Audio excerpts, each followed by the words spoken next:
సంక్రాంతి పూలగుత్తి. నేటి నుండి సంక్రాంతి సంబరాలు. సంక్రాంతి అంటే చేరుటని అర్థం. సూర్యుడు నెలకోసారి ఒక్కో రాశిలోకి చేరుతుంటాడు. సూర్యుడు మేషాది ద్వాదశ రాశుల్లో సంచరిస్తూ మొదటి రాశి నుంచి తర్వాత రాశిలో ప్రవేశించడమే సంక్రాంతి. అయితే సంవత్సరంలో 12 సంక్రాంతులు వస్తాయి కదా, మరి మకర సంక్రాంతి ప్రాముఖ్యం ఏమిటి?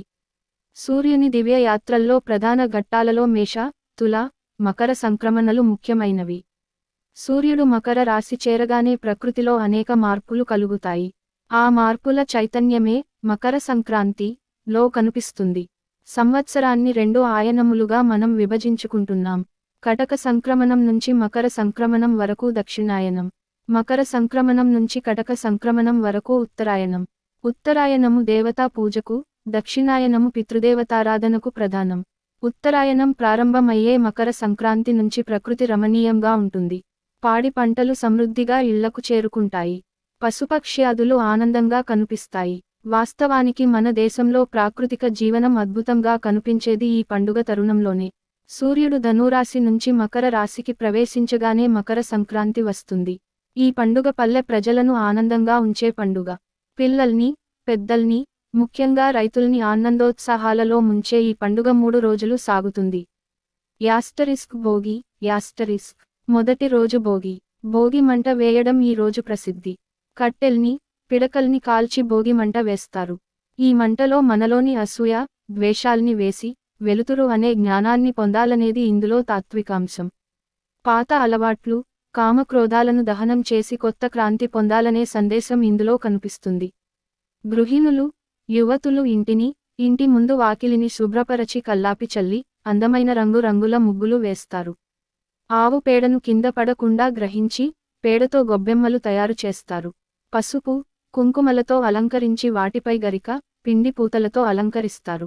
వాటిని ముగ్గుల మధ్య ఉంచి బంతి, చేమంతి పువ్వులతో, నవధాన్యాలతో, రేగు పండ్లతో, చెరకు ముక్కలతో అలంకరిస్తారు. అది అలంకారమో, నైవేద్యమో గుర్తించలేము. యువతులు ముగ్గులు వేయడం ఈ పండుగకు గల మరో ప్రత్యేకత. ముగ్గును రంగవల్లి అంటారు. పితృదేవతలను ఆహ్వానించే కార్యక్రమంలో ముగ్గులు వేయరు. కాని సంక్రాంతి పండుగలో మాత్రం దేవతలకు ఆహ్వానంగా రంగుల ముగ్గులు వేస్తారు.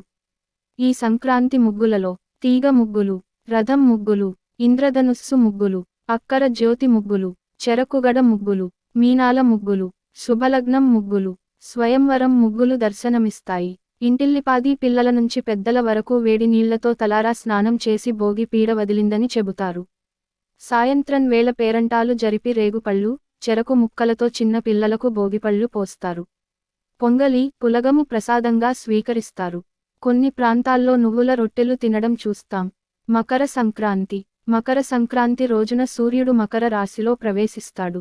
మకర రాశ్యాధిపతి శని. శని వాత ప్రధాన గ్రహమని జ్యోతిష శాస్త్రం తెలుపుతుంది.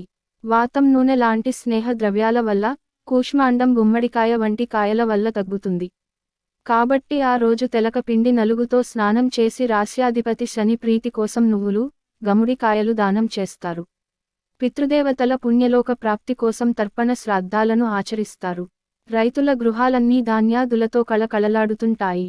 గృహస్థులు మకర సంక్రాంతి రోజున ఇంటి మధ్య చుట్టూ 4 పిడతలను, మధ్యలో ఒక పిడత కుండ పెట్టి అందులో కొత్త బియ్యం, పాలు పోసి పొంగేదాకా కింద ఆవు పిడకలతో మండిస్తారు.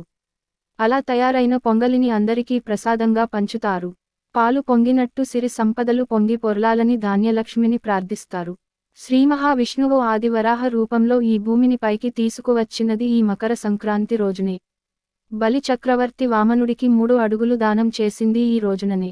ఇంద్రోత్సవాన్ని నిరోధించినందుకు కోపంగా ఇంద్రుడు రేపల్లెపై వర్షం కురిపిస్తే గోవర్ధన నాద్రిని ఎత్తి శ్రీకృష్ణుడు గోపాలురను కాపాడింది ఈ రోజే.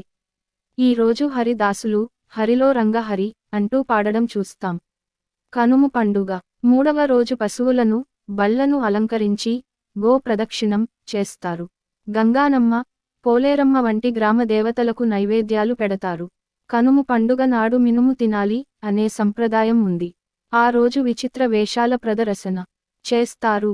పౌరాణిక పాత్రలు ధరించి అభినయిస్తూ గృహస్థులు సమర్పించే కానుకల్ని కళాకారులు స్వీకరించి దీవిస్తారు. ముక్కనుము. ఈ 3 రోజుల తర్వాత 4వ రోజు కొత్త పెళ్లి కూతుళ్లు సావిత్రి, గౌరీ వ్రతాలు, బొమ్మల నోము పెడతారు. 9వ రోజు వివిధ నైవేద్యాలతో ఆ దేవిని పూజించి పుణ్య తీర్థాలలో నిమజ్జనం చేస్తారు. ఇలా దాదాపు 3 రోజుల పాటు సంతోషాన్ని నింపే ఈ సంక్రాంతి పండుగను వివిధ ప్రదేశాలలో వివిధ పేర్లతో పిలుస్తారు. మకర సంక్రాంతిని పంజాబీలు లోహ్డీ అని, బెంగాలీలు తిలప్రా సంక్రాంతి అని, మహారాష్ట్రలో తిల సంక్రాంతి అని, తమిళనాడులో పొంగల్ అని, ఉత్తరప్రదేశ్లో బడీ ఈద్ అని, మొక్కుల పండుగ అని పిలుస్తారు. ప్రాచీన సంప్రదాయకులైన గ్రీకులు బౌకన్ అనే దేవత స్మృత్యర్థం సంక్రాంతి పండుగను చేసుకుంటారు. ఈజిప్టు సిద్ధాంతవేత్తలు ఈ మకర రాశికి నం జలాది దేవతలకు సంబంధం ఏర్పరచి సూర్యుని మకర రాశి ప్రవేశానికి నైలు నది ఉప్పొంగడానికి సంబంధం కలిపారు. ఇలా ప్రపంచ వ్యాప్తమైన ఈ సంక్రాంతి తెలుగు లోగిళ్లకు ప్రకృతి మాత రూపంలో స్వాగతం పలుకుతుంది.